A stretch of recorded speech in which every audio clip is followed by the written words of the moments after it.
चॅनलला लाईक करा, शेअर करा आणि सबस्क्राइब करा। चंदगड तालुक्यातील शेतकऱ्यांचा उन्हाळ्यात बटाटा पिकाला फाटा देऊन मका व रताळी उत्पादनाकडे कल वाढवला आहे।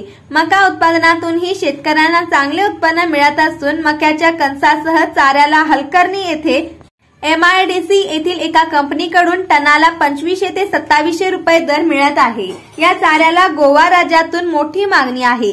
शेतकऱ्यांकडून थेट मक्याच्या कणसासह चारा खरेदी करून त्यानंतर त्याची कुटी करून गोवा राज्यात विक्री केली जात आहे। सध्या मक्याच्या कणसासह चाऱ्याला प्रतिटन 2500 ते 2700 रुपये असा दर मिळत आहे।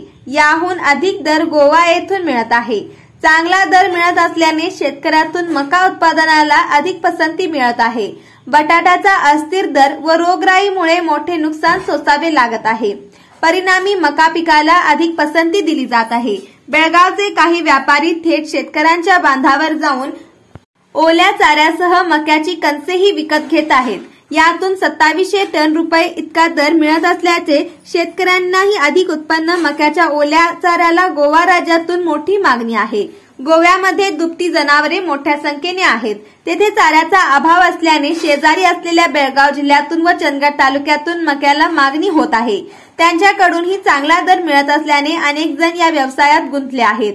दिवसेंदिवस बटाट्यावर रोगराई तसेच दर स्थिर नसल्यामुळे शेतकरी आता मका या पिकाकडे वळत आहे।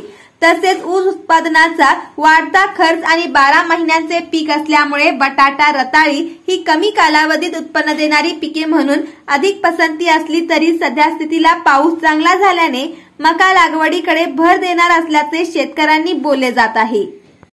तालुक्याच्या काही भागात अधिक मका उत्पादन क्षेत्र वाढत आहे। कमी उत्पादन खर्चामध्ये केवळ 3 ते 3.5 महिन्यांमध्ये उत्पादन मिळते। स्वीट कॉर्न, बेबी कॉर्न तसेच पारंपरिक मक्याच्या बियाणांची लागवड मोठ्या प्रमाणात होत आहे।